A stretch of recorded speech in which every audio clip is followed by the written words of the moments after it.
하나님의 말씀 마태복음 9장 14절에서 17절까지의 말씀입니다. 마태복음 9장 14절에서 17절까지의 말씀. 우리 한 절씩 교독하도록 하겠습니다. 14절 말씀 제가 먼저 봉독합니다. 그때 요한의 제자들이 예수께 나와 이르되 우리와 바리새인들은 금식하는데 어찌하여 당신의 제자들은 금식하지 아니하나이까?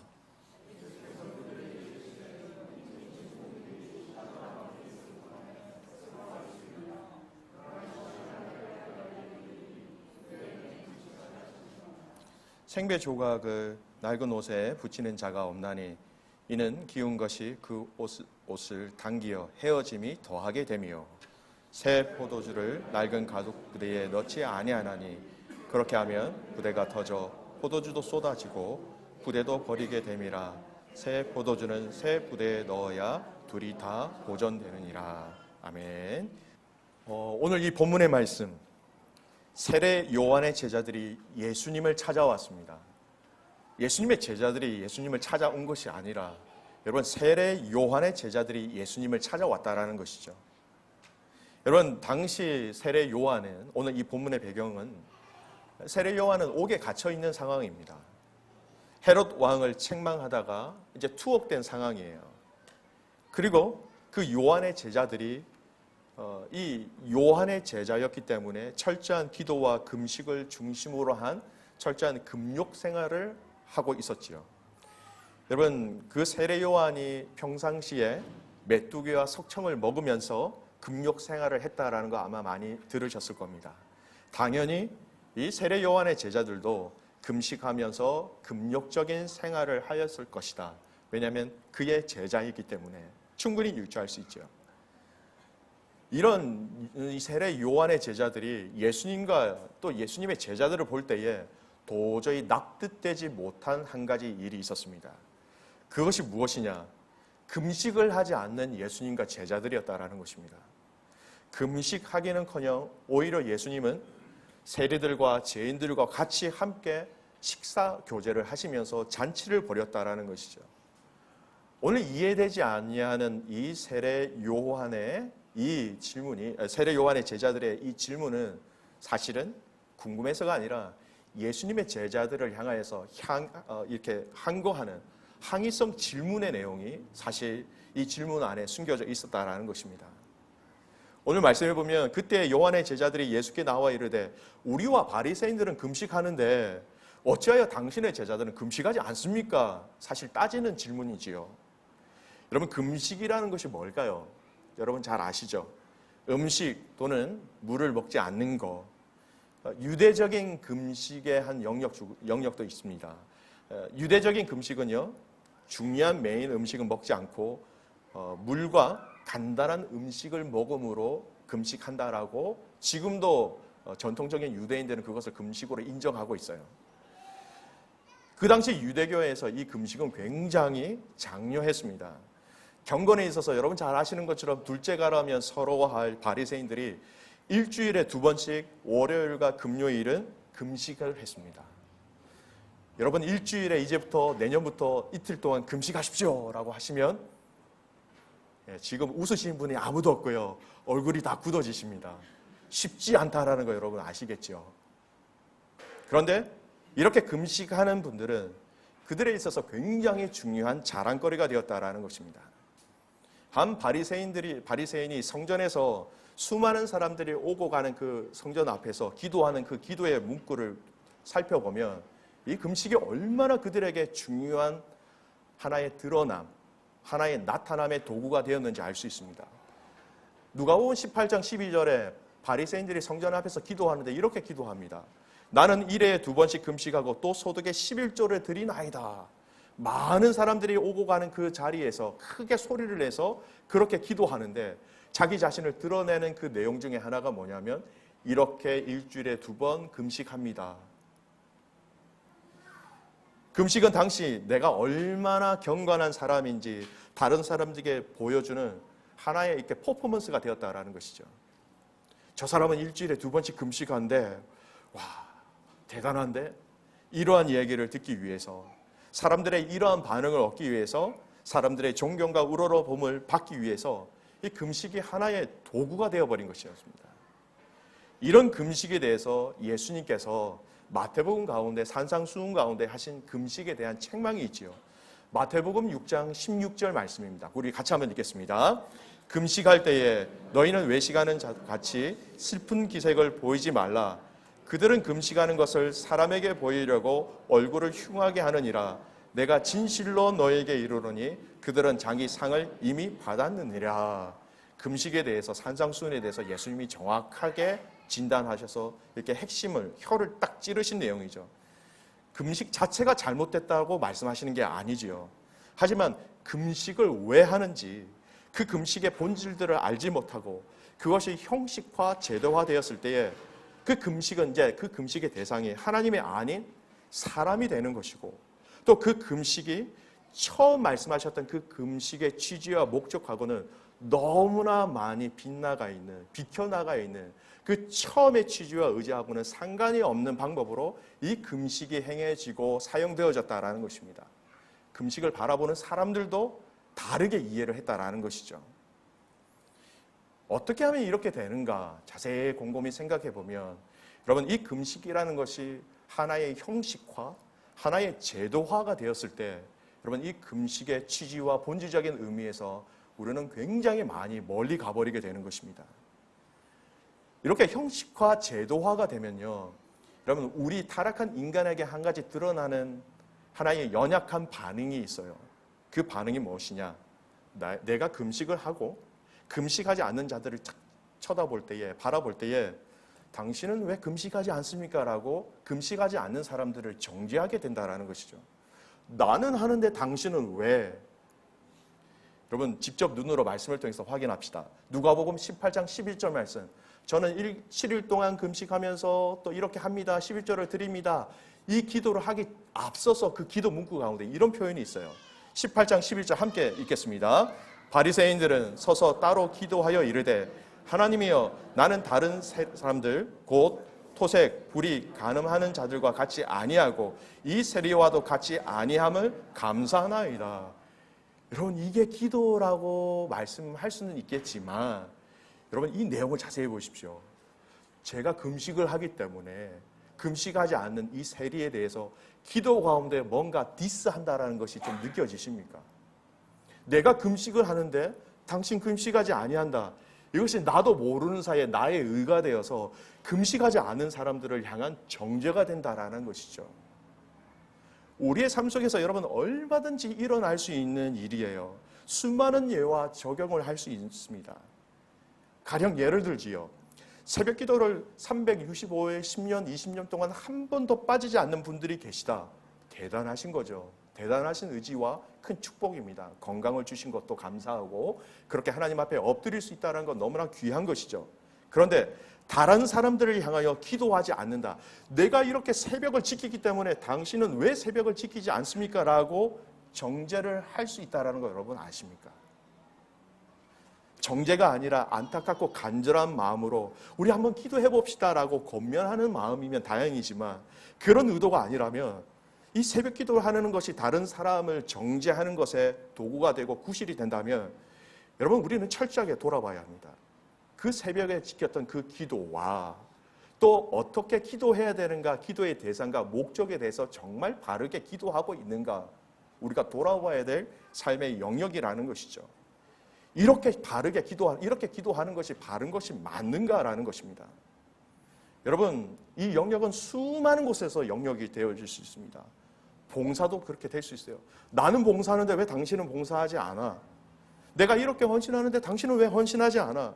우리의 신앙생활 가운데 많은 부분에 있어서 우리에게 주신 이 귀한 은혜와 본질들의 내용들을 저희들이 망각하게 되면 다른 사람들을 쉽게 정죄할 수 있는 위험에 빠지게 된다는 것입니다. 여러분, 금식이 뭐예요? 나는 하나님의 뜻을 간구합니다. 하나님의 인도하심을 바랍니다. 하나님의 은혜를 바랍니다. 라는 건데 그것이 중요한 것이잖아요. 하나님의 뜻을 알기를 원합니다. 나를 도와주십시오. 인도하여 주십시오. 그게 본질이지요. 근데 이것이 다른 사람을 정죄하는 구실이 된다면 여러분, 그 금식이 정말 건강한 금식이 될 수 있을까요?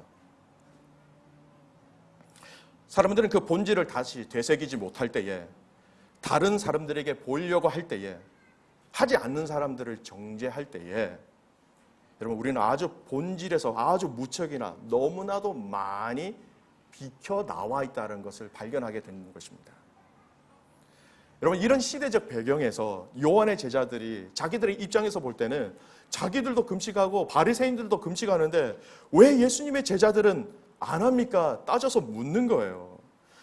이 말은 돌려서 얘기하면 우리는 잘하고 있는데 당신들은 뭐하고 있습니까? 디스하는 겁니다. 여러분 성경에 보면 이 금식은 굉장히 중요합니다. 하나님은 이 금식을 통해서 많은 역사와 믿음의 사람들에게 응답과 용기를 주신 내용을 너무나 많이 찾아볼 수 있어요. 신약시대의 말씀에 보면 마귀를 쫓아내기 위해서 성도들은 금식을 했고요. 사도행전 말씀에 보면 초대교회에 선교사와 장로를 세우기 위하여서 모든 교회 가족들이 금식을 했다라고 성경은 얘기하고 있습니다. 모세는 40일 주야를 금식기도 하면서 그 가정 속에 십계명을 받았고요. 다니엘은 10일간 채식과 물을 먹으면서 그들이 얘기한 유대식 금식을 하면서 신앙을 지켰고요. 엘리야는 40일 주야를 금식하면서 걸어서 호렙산에 도착했을 때에 거기서 하나님의 음성을 들었습니다. 예수님도 광야 40일 금식기도 후에 공생애의 사역을 시작하셨고요. 바울도 주님과 만난 직후 3일 동안 금식하면서 하나님 앞에 엎드리고 난 이후에 하나님께서 그에게 맡겨주신 사명을 시작했다라는 것입니다. 이처럼 성경은 신약과 구약을 통틀어서 금식이라는 것은 하나님의 인도하심을 구하고 또 하나님의 일들을 준비하고 하나님의 역사를 이루어가는 이 과정 속에 거의 다 빠짐없이 들어가 있는 아주 중요한 신앙적인 요소 중에 하나였다라는 것이죠. 여러분 이스라엘의 민족적 국가적 운명이 달려있는 굉장히 급한 그 사건 속에서도 이 금식의 이야기가 나오지요. 에스더 사건입니다. 에스더 4장 16절 말씀 우리 같이 한번 말씀을 읽겠습니다. 당신은 가서 수산에 있는 유대인들을 다 모으고 나를 위하여 금식하되 밤낮 3일을 먹지도 말고 마시지도 마소서. 나도 나의 시녀와 더불어 이렇게 금식한 후에 규례를 어기고 왕에게 나가리니 죽으면 죽으리이다 하니. 상황이 어떻습니까?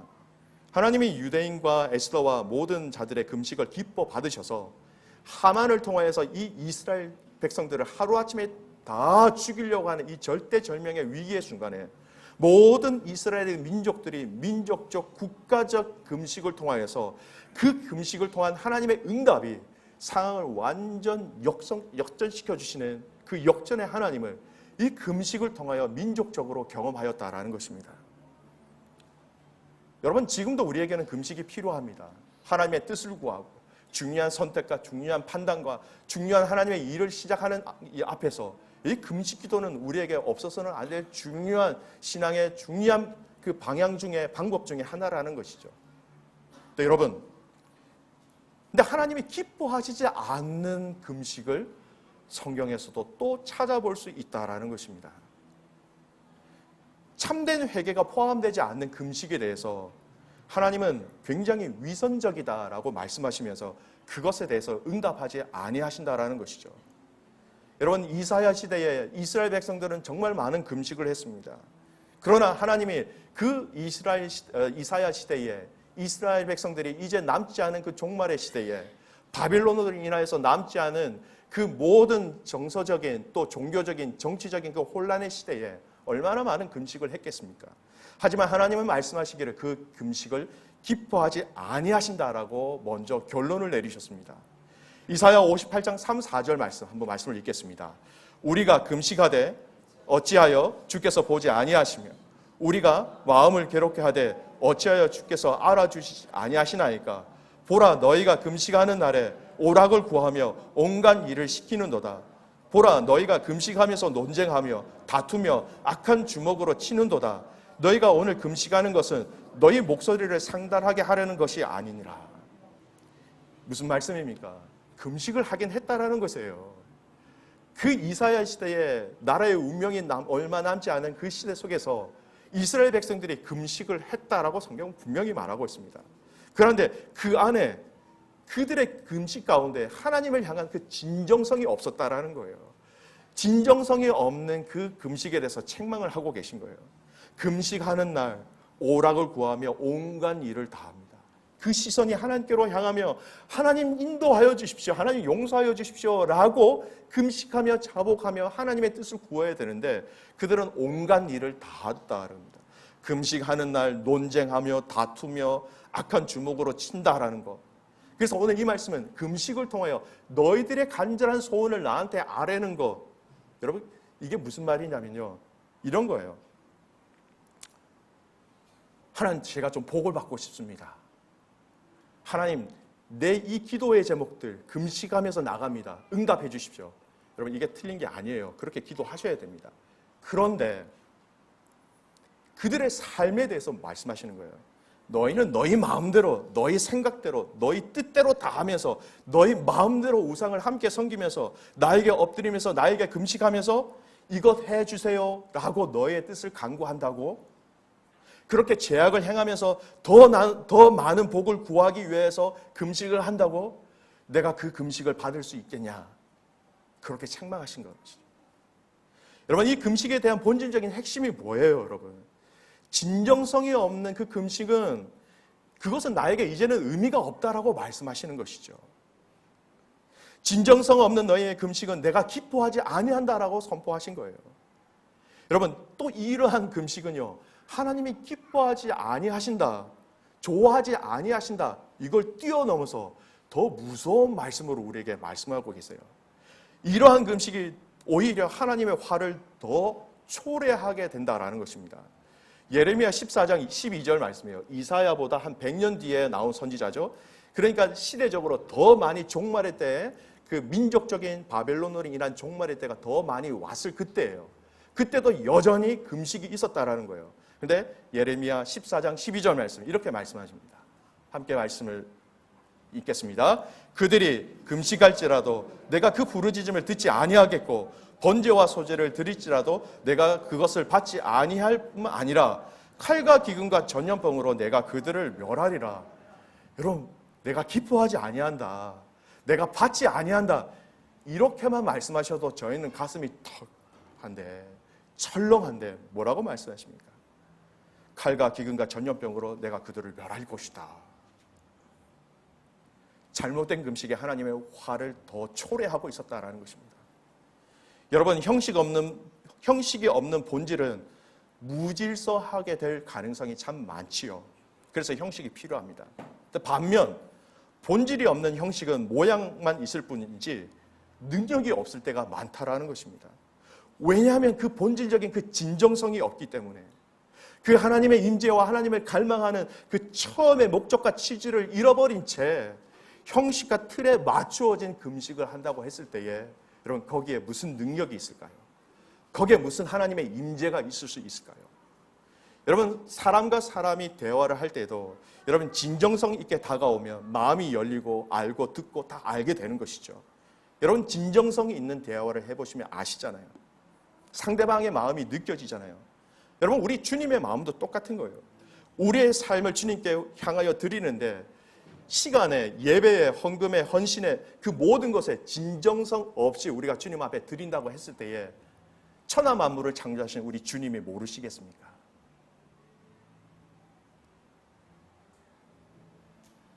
그 진정성을 잃어버린 기도와 예배와 헌금과 금식은 아무런 능력도 없고 우리는 우리 스스로 하고 있다라는 착각으로 점점 신앙의 다운으로 구렁텅이로 빠져들고 있다는 거예요.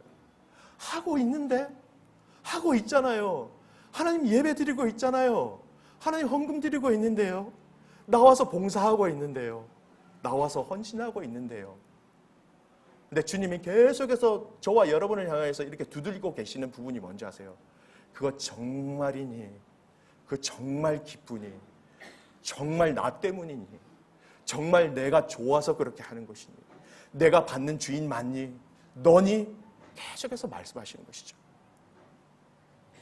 사랑하는 귀한 믿음의 가족 여러분, 저와 여러분 안에 이 주님 앞에 드리는 그 모든 것에 예배와 헌금과 봉사와 헌신과 그 모든 것에 저와 여러분의 가장 있어야 될 그 주님이라는 진심이 드려지기를 주님의 이름으로 축복합니다.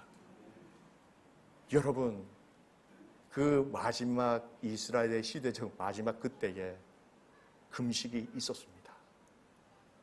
그러나 하나님은 기뻐하지 아니하신다고 말씀하신 내용을 볼 때에 우리 마음 안에 있는 이 중심, 우리 마음 안에 있는 이 본질적인 복음에 대한 감사와 은혜가 함께 그 틀 안에 갖추어져서 드려질 때에 거기에 파워가 있고 거기에 치유가 있고 거기에 능력이 있게 된다라는 것입니다. 이런 배경 가운데 오늘 이 세례 요한의 제자들을 향해서 예수님은 세 가지 비유로 말씀하시는 거예요. 오늘 이 내용을 이해하셨다면 예수님의 이 세 가지 비유를 잠깐 말씀드리면 여러분 충분히 공감하십니다. 이 잘못된 세례 요한의 제자들의 잘못을 바로잡고 계신 것이죠. 첫 번째 비유를 보십시오. 혼인집 손님 비유입니다. 15절 말씀이죠. 우리 본문 말씀인데요. 같이 한번 읽겠습니다. 예수께서 그들에게 이르시되 혼인집 손님들이 신랑과 함께 있을 동안에 슬퍼할 수 있느냐? 그러나 신랑이 빼앗길 날이 이르느니 그때에 금식할 것이니라. 여기서 말씀하신 혼인집 손님이라는 것은요, 신랑의 결혼 예식을 돕기 위해서 온 신랑의 친구들을 얘기합니다. 여러분, 유대인들이 결혼식 할 때 보통 일주일 넘게 합니다. 잔치를 벌이는데 마지막 날 신랑과 신랑의 친구들이 신부를 데리고 위해서 같이 옵니다. 그래서 마지막 날 신부의 집에서 같이 막 축제를 해요. 근데 같이 온 신랑의 친구들이 웃고 즐거워하는 것이 당연하지요. 근데 그 자리에 와서 즐겁게 축복하고 먹고 마셔야 돼 그들이 금식을 한다라고 슬퍼한다라고 얘기했을 때 그러면 맞지 않는 것이죠. 여러분, 이 비유에서 혼인집 신랑은 물론 예수님이고요, 손님들은 예수님의 제자들을 가리킵니다. 지금 제자들이 예수님과 함께 있으니까 혼인집 신랑과 함께 있는 것 같으니 슬퍼하는 것은 예수님이 십자가에 달렸을 그때에 너희들은 금식하고 슬퍼하라고 말씀하시는 거예요. 여러분, 이 말씀이 어떤 의미냐? 오늘 금식에 대해서 도대체 금식을 누구를 위하여서 누구를 대상으로 하고 있느냐라는 겁니다. 하나님, 내 기도 이거 들어주세요라는 내 목적을 위한 금식이냐, 이것을 통해서 하나님의 영광을 드러나기 위한 금식이 기도냐, 너희들이 엎드려서 금식하는 금식의 주된 대상이 누구냐라는 것을 오늘 이 첫 번째 비유의 말씀을 통하여 분명히 말씀하고 계신 것이죠. 사람이 아니다, 하나님이다. 하나님이 대상이 되어야 되고 하나님의 뜻을 구하는 것이지 우리 자신들의 어떤 이익과 목적과 응답을 위해서 하는 것은 두 번째 문제라는 거예요. 두 번째 말씀하신 비유는 생배 조각 비유입니다. 16절 말씀이죠. 16절 다시 한번 읽겠습니다. 생배 조각을 낡은 옷에 붙이는 자는 없나니 이는 기운 것이 그 옷을 당기어 헤어짐을 더하게 됨이요. 무슨 뜻입니까? 낡은 옷에 구멍이 났어요. 그런데 한 번도 세탁하지 않은, 한 번도 써본 적이 없는 새로운 생배 옷 조각을 갖다 붙인 거예요. 근데 시간이 지나면 어떻게 됩니까? 생배 옷 조각은 탄력성이 있기 때문에 한번 빨고 딱 말리면요, 생배 조각은 싹 하고 이렇게 수축이 되죠. 근데 그 주위를 입었던 그 바느질은 다 뜯어져 버리는 것이죠. 맞지 않는다라는 것입니다. 여기서 말하는 생배 조각은 예수님, 또 예수님이 가르치는 복음에 대해서 얘기하고 있고요. 낡은 옷은 유대교의 낡고 진정성 없는 그런 의식과 전통을 얘기하고 계신 것이죠. 그러니까 그토록 강조했던 형식적인 금식, 그 낡은 옷, 거기에다가 복음이라는 생명력 있는, 능력 있는 생배 옷 조각을 갖다 붙이는 순간 그 낡은 옷 조각은 그것을 감당할 수 없다라는 것입니다.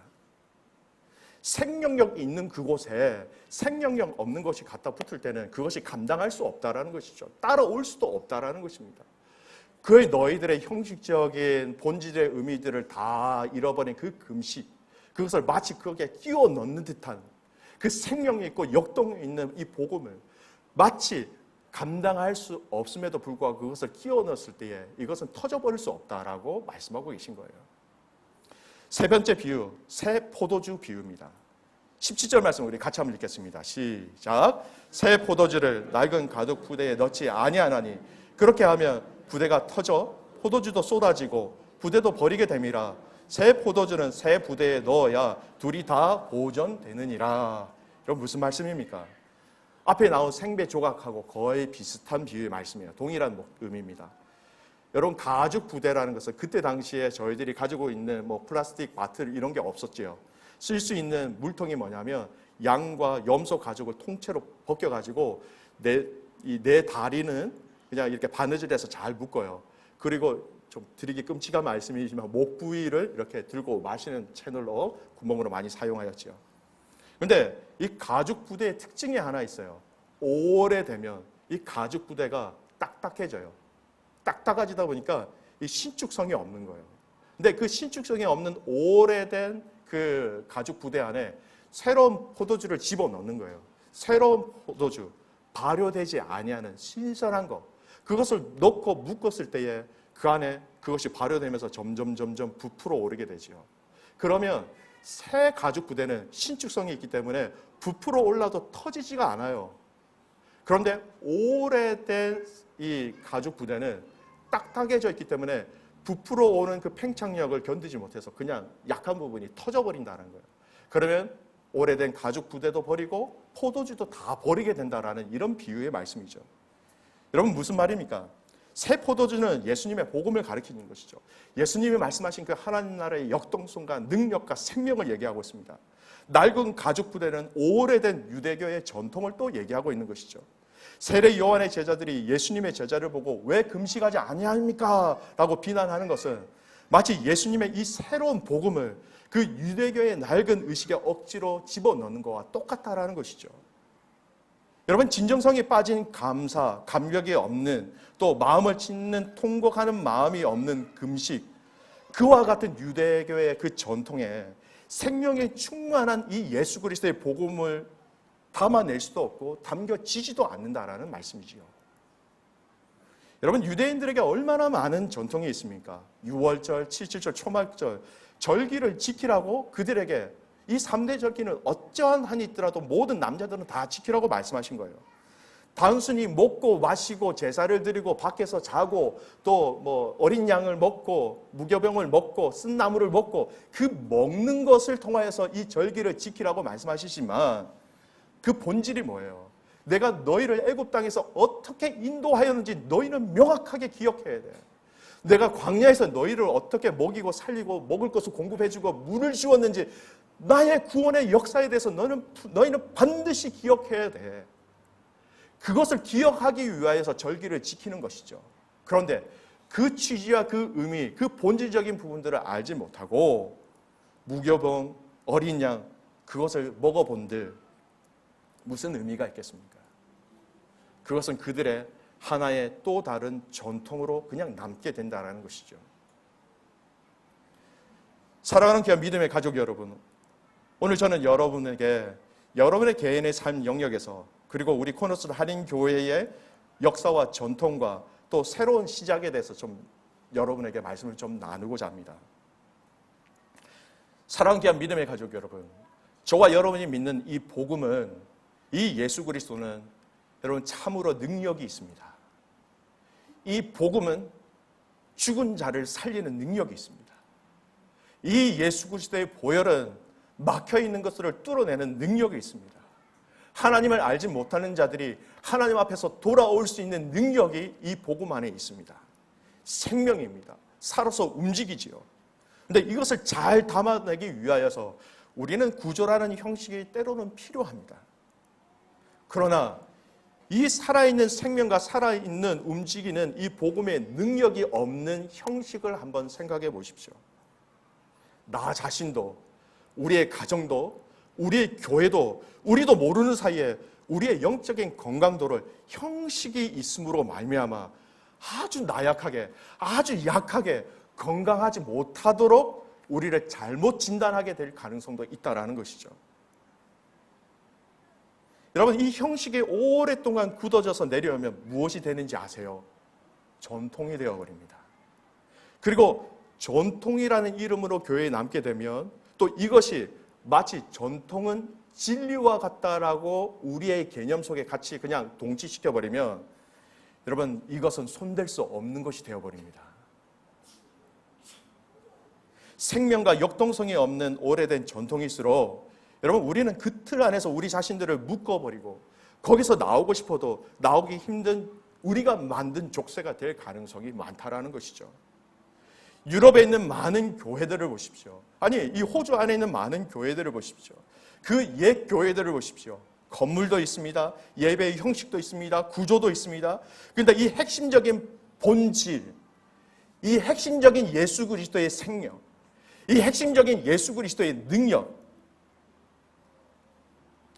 그것이 없으니까 그 부대가 이제는 아무 쓸모 없이 내팽겨치고 있다라는 것이죠. 여러분, 우리는 스스로 이것을 얼마든지 점검할 수 있습니다. 예배에 대한 진정성이 없는 우리의 예배, 그렇게 드릴 수 있다는 건 너무나 우리는 잘 압니다. 여러분, 이 예배의 형식에 몸만 담그고 있으면 누가 봐도 그분은 예배를 드렸다라고 우리는 인정합니다. 나 스스로도 그렇게 인정할 수밖에 없지요. 머릿속에서 이런저런 생각을 하고 다른 걱정을 하고 다른 근심을 하지만 몸이 이 형식적인 틀 안에 있으면 나는 오늘 예배를 드렸다. 또는 다른 사람들조차도 알 수가 없으니까 결석하지 아니하시고 예배를 드렸다라고 그렇게 우리는 얘기합니다. 근데 여러분, 하나님 앞에서의 하나님이 원하시는 그 진정한 본질이 살아있는 예배냐라고 물어보실 때 저와 여러분들을 향한 이 예배를 어떻게 평가하실지요, 하나님. 여러분 안에 이 개인적인 적용이 있기를 바랍니다. 오늘 이 시간 성령님이 여러분 한 분 한 분 개인의 신앙의 영역들이 점검되어지기를 주님의 이름으로 축복합니다. 내 개인적인 신앙의 영역들 가운데 이 핵심이 없이 이 본질이 무엇인지 잘 모르고 그것이 흐려지고 그냥 오랫동안 해왔다라는 것을 통하여서 그것이 전통에 의해서 그것이 아니면 형식에 의해서 여러분의 삶이 진행되고 있다라면 여러분의 신앙생활이 그 형식과 전통을 통하여서 진행되어지고 있다고 그러면 여러분 우리는 굉장히 조심해야 합니다. 여러분 교회적으로도 오늘 적용의 말씀을 함께 나누고자 합니다. 지난주 공동의회를 통해서 교단의 내용이 결정되어졌지요. 중요합니다. 큰 집을 얻었다는 안정감이 교회에 들 수 있습니다. 틀이나 형식 또는 우리에게 새 부대가 주어졌다라고 얘기할 수도 있습니다. 근데 한 주간 계속해서 제가 하나님 앞에서 엎드려서 기도하는데 이 부대나 이 그릇, 이 틀보다 먼저 점검하고 챙겨야 할 것이다라는 명확한 부담감을 저에게 주셨어요.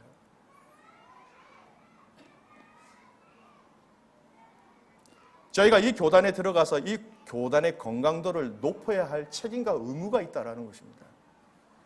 우리가 무조건 도움을 받는 것으로만 생각하면 여러분 우리 안에는 절대 성숙이 없습니다. 우리가 이 교단에 들어감으로 그 교단 안에 있는 영적인 건강도를 우리를 통하여서 더 건강하게 회복시켜 주셔야 한다는 그런 사명감 없이 우리가 이렇게 나간다면요, 우리는 너무 이기주의가 되는 거예요.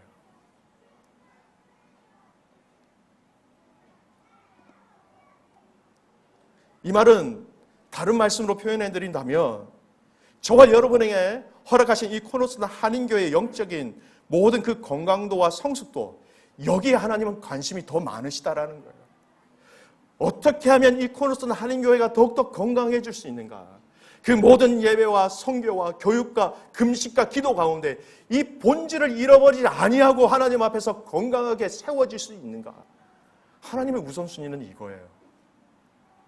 하나님이 이것을 만들어내기를, 이루어가기를 우리 교회와 공동체를 향하여 말씀하고 계시다는 것입니다.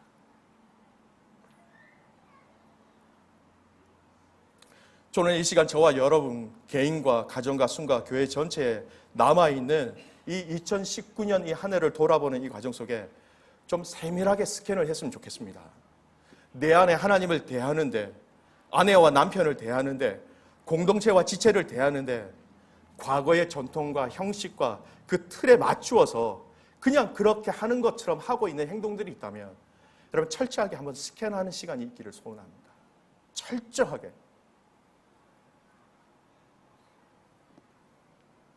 사실 오늘 이 본문은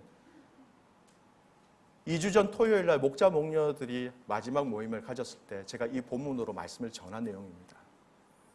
한 주 동안 기도하면서 이 내용은 살아가는 그냥 모든 가족들이 알아야 될 내용이다라고 생각해서 계시록의 말씀을 잠깐 내려놓고 오늘 이 본문의 말씀으로 나왔습니다. 코너스톤 한인교회는 과거에 참 많은 아픔을 겪으면서 여기까지 왔습니다. 주님의 피값으로 사신 그 피로 인하여서 코너스톤 한인교회를 세워주셨고 때론 또 새로운 시작할 수 있도록 하나님 허락하셨지요. 제가 작년 8월 5일 부임을 해서 여러분과 함께하면서 저도 여기 코너스톤 교회 가족으로서 1년 4개월 정도를 보낸 것 같습니다. 여러분, 제가 드리고 싶은 말씀은 과거가 무조건 좋다라는 말씀도 아니에요. 그렇다고 해서 과거가 무조건 좋지 않다라는 것도 아닙니다. 하지만 분명한 것은 지금 우리는 과거와는 다르다라는 것이에요. 이전과는 다르다는 것입니다. 다른 구성원, 환경도 다릅니다. 여러분, 도움을 받을 수 있는 교육자들을 중심으로 한 인적 인프라도 참 많이 부족하지요. 건물적인 인프라는 더욱더 열악합니다.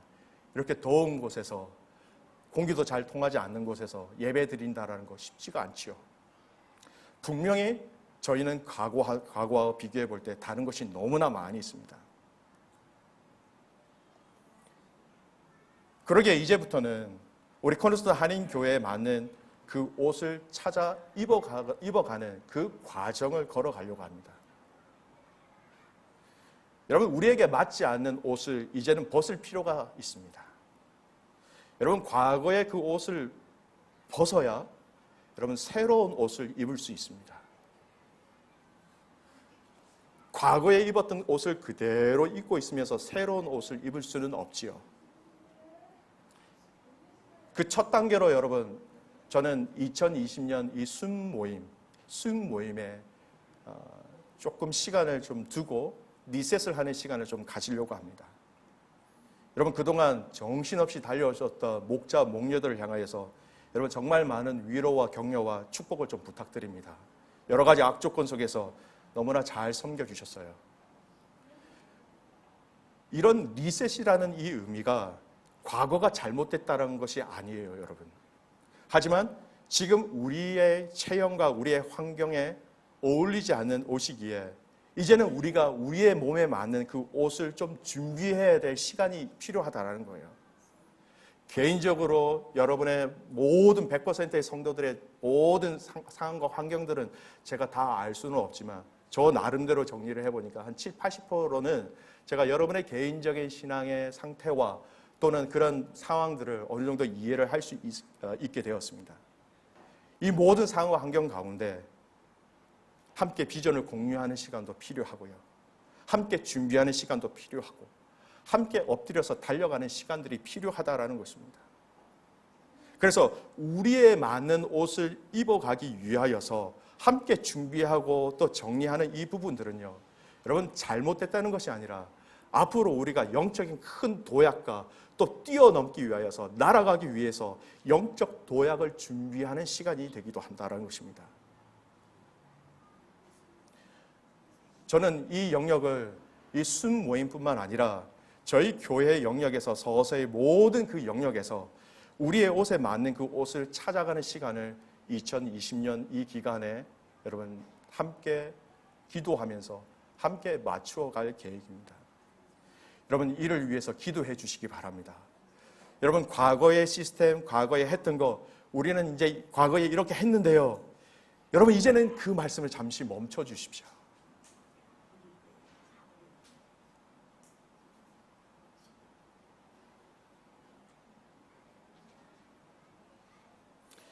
지금 우리에게 맞는 하나님이 기뻐하시는 그 옷을 찾아가기 위하여서 여러분 함께 기도해 주시기를 주님의 이름으로 축복합니다. 우리에게 맞는 옷이 저는 보여지는 부분이 있어요. 보여주시는 부분이 있기 때문에 목회적으로 여러분 순모임을 당장 시작하지 않겠습니다라는 것은 목회적으로 굉장히 부담이 될 수 있지만 또 한편으로는 주님 주신 마음이 뭔지 아세요? 그 그림을 보여주셨기 때문에 결단하면서 준비하는 시간을 가질 수 있다는 것입니다. 여러분 더 중요한 이야기로 오늘 말씀의 결론을 좀 맺고 싶습니다. 오늘 이 본문에 나오지 않는 내용이에요. 우리가 좀 if라는 가정법을 넣어서 좀 생각해 보았으면 좋겠습니다. 새 가죽 부대가 준비가 되었어요, 여러분. 아주 멋진 새 가죽 부대. 아무리 부풀어 오르도 터지지 않는, 바느질도 꼼꼼하게 잘했어요. 너무나 멋진 새 가죽 부대입니다. 근데 여러분, 한번 가정을 한번 해보십시오. 우리에게 만약에 새 포도주가 없다면 그 새 가죽 부대가 무슨 쓸모가 있을까요? 저희들이 리셋을 하고 순과 여러 가지 과정 속에 새로운 방법, 새로운 계획, 새로운 프로세싱을 준비하는 이 과정 속에, 새로운 가죽 부대를 준비하는 이 과정 속에 저와 여러분에게 있어야 될 이 새로운 포도주가 없다면 그것을 아무리 준비해봐야 이런 무슨 효과가 있겠습니까? 새로운 포도주 없는 새로운 가죽 부대는요, 열심히 구조를 만듭니다. 구조가 주는 이점도 있어요. 구조가 주는 신선함도 있습니다. 새로운 환경을 통해서 새로운 느낌이 들 수도 있습니다. 그런데 여러분, 교회는 그것으로 가면 안 됩니다. 새로운 포도주가 있기 때문에 이 새로운 포도주를 잘 감당하기 위해서 새로운 가죽 부대가 우리에게 필요한 것이죠. 평상시에 살아가는 것처럼 새로운 포도주가 없으면 먹던 대로 자던 대로 늘 잠자던 대로 늘 사용하는 대로 그렇게 하면 되는 것이죠. 근데 정말로 하나님의 새로운 은혜와 새로운 감격과 아침마다 새롭게 해주시는 그 하나님의 은혜를 경험할 때에 새로운 부대를 어떻게 세워가야 되는지 그 그림이 보여진다라는 거예요. 새로운 포도주가 없는 상황 속에서 새로운 가죽 부대는 보여지지도 않아요. 그래서 저와 여러분이 이 코너스트 한인교회를 하나님께서 허락해 주셨는데 새로운 부대에 잘 담기 위해서 가야 될 필수적인 가장 원본적인 근원적인 것이 있다면 저와 여러분이 구해야 될 것은 새로운 포도주를 구해야 한다는 것입니다. 여러분, 이 새로운 포도주가 아니면 여러분 이 가죽 부대가 헝것이든 새것이든 아무 의미가 없게 되는 것이죠. 여러분의 개인의 삶에, 여러분 가정 안에, 여러분 이 코너스트 한인 교회 안에 주님께서 말씀하시는 이 새로운 포도주가 뭐예요? 주님이에요. 주님의 인지하심이에요. 과거에 만나 주셨던 그 하나님의 은혜에 대해서 다시금 우리 안에 그 기쁨들이 회복되어지는 그 은혜, 그것이 새로운 포도주죠. 그 감사가 새로운 포도주가 되는 것이고 그 구원으로 인한 기쁨이 우리 안에 흘러 넘칠 때에 그것이 새로운 포도주가 되기 때문에 우리가 새로운 부대를 만들 수 있게 된다는 것입니다. 사랑하는 그 믿음의 가족 여러분, 그동안 오랫동안 믿어왔던 나의 신앙의 대상, 믿음의 주이신 그 예수님이 어떤 분이신지 여러분 다시 한 번 더 저와 여러분 이 부분은 저도 철저하게 포함되는 부분이에요. 과거에 오랫동안 교육자 생활을 해왔고 그때마다 이런 은혜를 주셨지, 이런 감사가 있었지, 이 과거를 뛰어넘는 새로운 하나님의 은혜가 저와 여러분에게 부어질 때에 교회를 더욱더 건강하게 아름답게 하나님이 기뻐하시는 교회로 세워나갈 수 있다라는 것입니다. 이것이 없으면 여러분 형식 그리고 새로운 가죽 부대 아무리 새롭게 해봐야 소용이 없어요. 시간이 지나면 실증이 나면 또 바꿔야 돼요. 사람이 변하지 않으면 그 안에 문제가 생기기 때문에 그 문제를 경험하지 않기 위해서 또 부대를 또 바꿔야 된다는 것입니다. 핵심이 뭔지 아세요? 이 새로운 포도주를 통하여서 이 복음을 통하여서 이 예수 그리스도의 능력을 통해서 저와 여러분의 개인이 바뀔 때에 그 새 포도주의 능력으로 새로운 가죽 부대를 사용할 수 있게 된다는 것입니다. 사랑하는 귀한 믿음의 가족 여러분, 벗어야 할 옷을 벗어버리시기를 주님의 이름으로 축복합니다. 새로운 포도주, 새로운 주님의 그 은혜와 사랑이 저와 여러분 안에 채워지기를 간절히 소원합니다. 그 은혜가 새 포도주가 우리에게 충만하게 되면 우리가 무엇을 해야 될지 주님께서 정확하게 가르쳐 주십니다. 공동체 안에 동일한 마음을 주십니다. 동일한 프로세싱을 경험하게 될 것입니다. 동일한 비전을 경험하게 될 것입니다. 마지막으로 에베소서 4장 21절에서 25절까지의 말씀으로 말씀의 결론을 맺겠습니다. 같이 한번 말씀으로 결론을 내리겠습니다. 함께 읽겠습니다. 우리가 예수 안에 있는 것 같이 너희가 참으로 그에게 듣고 또한 그 안에 가르침을 받았을진데 너희는 유혹의 욕심을 따라 썩어져가는 구습을 따라 옛사람을 벗어버리고 오직 너희의 심령이 새롭게 되어 하나님 따라 의와 진리의 거룩함으로 지으심을 받은 새 사람을 입어라. 그런즉 거짓을 버리고 각각 그 이웃과 더불어 참는 것을 말하라. 이는 우리가 서로 지체가 됨이라. 사랑하는 귀한 믿음의 가족 여러분, 2019년 남아있는 이 한 해를 여러분 스캔하시기 바랍니다. 내 안에 본질이 없는 행동과 형식과 전통이 혹시 있지 않은지, 그것을 보여주실 때 틀림없이 보여주신다는 건요, 하나님이 우리를 변화시키기 전에 하나님의 강력한 기도에 응답이 된다는 것이죠. 사랑하는 귀한 믿음의 가족 여러분, 오늘 저와 여러분 안에 날마다 새롭게 부어주시는 그 하나님의 은혜로 여러분의 개인의 심령이, 여러분의 가정이, 우리의 순이, 우리 교회가 날마다 새롭게 되는 은혜 가운데 거하기를